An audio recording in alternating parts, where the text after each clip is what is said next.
ዘመር እኔ ካንተ ጋር ነኝ።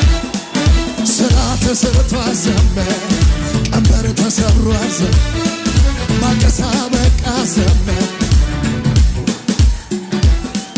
የሚያስጨንቅህ 4 ቁጥር 1 ላይ ያለውን እግዚአብሔርን ቃል እናያለን።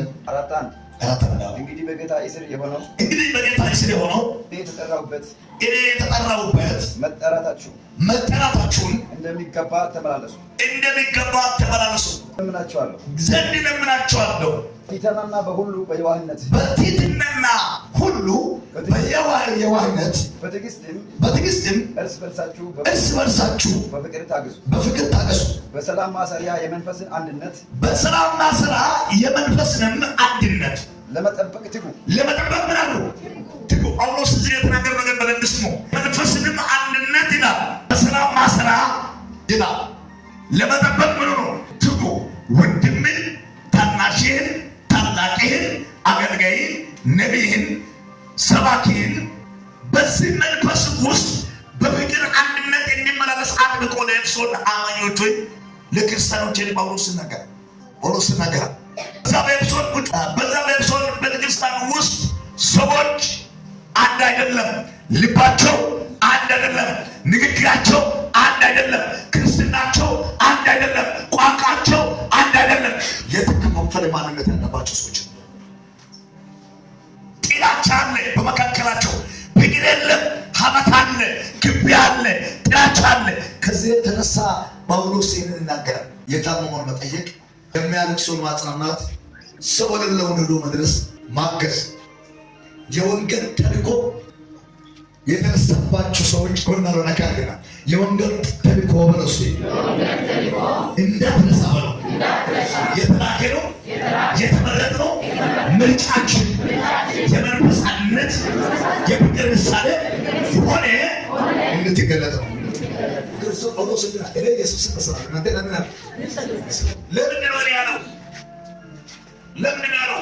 ክርስቶስ በፍቅር ምክንያት ራሱን በመስቀል ላይ እስኪቀብር አንተ በተጠፋውን ጤማ ለአንተ ለእኔ የሚገባውን ነገር በራሱ ላይ አሳየ። ስም ብቻ እስክትክ በራሱ ላይ ይታባቸዋለ። የሰው ክፋት በእኔ ውስጥ ምን አይነት የአመፃ ማንነት እንዳለ ኢየሱስ በመስቀል አሳየ።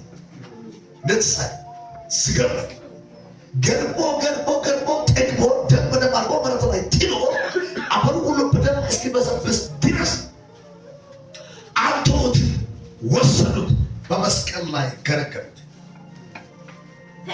ለእንጨት የማይገባ ምስማር በእጁ ላይ ሸከሩት። ያ ብቻ አይደለም፣ አልበቃም ብሎ መራራ ወይን ጠጅ የሚያውቅ እንደ በርበሬ ስሜት በላይ ሆኖ ነገር በቁስሉ ላይ በጨርቅ ነክሮ ጨምሮ በደንብ እንዲያቃጥሉ ወንድሞቼ ጎናቸው ይሄ ሁሉ የሆነልኝ ለአንተ ፍቅር በአንተ ውስጥ ያለ አመፅ ነው ጨርሶ ወደ ራሱ ስለተቀበለ ዛሬ አገልጋይ ነህ፣ ዛሬ ነቢይ ነህ፣ ዛሬ በቃ ምን ልበል እንግዲህ ትልቅ ሰው ነው። ፊት ቁጭ ብሎ ግን እንደታረገ መሰለህ ለሁሉ ለመታየት ለሁሉ መሞቱን ለማሳየት በአደባባይ ላይ ተሰቀለ። ወጣ ብሎ ተሰቀለ፣ ቀና ብሎ ተሰቀለ። ሌላ አለቀሰ፣ አይደል አሳቀኝ። ሌላ ሞተ፣ አይደል አነሳ። ሌላ ጠፋ፣ አይደል አኖረኝ። አንድ ሰው ወንበር ላይ ቆመ ይኖራል፣ ገና ይኖራል። ይበራል ታቶኮስቲ ካርባለ ረከተን በጀና ማሃዶ ዛሬ በለሰ ቃሉ በለሰ ወደ አግኝተ ይገባል ብሎ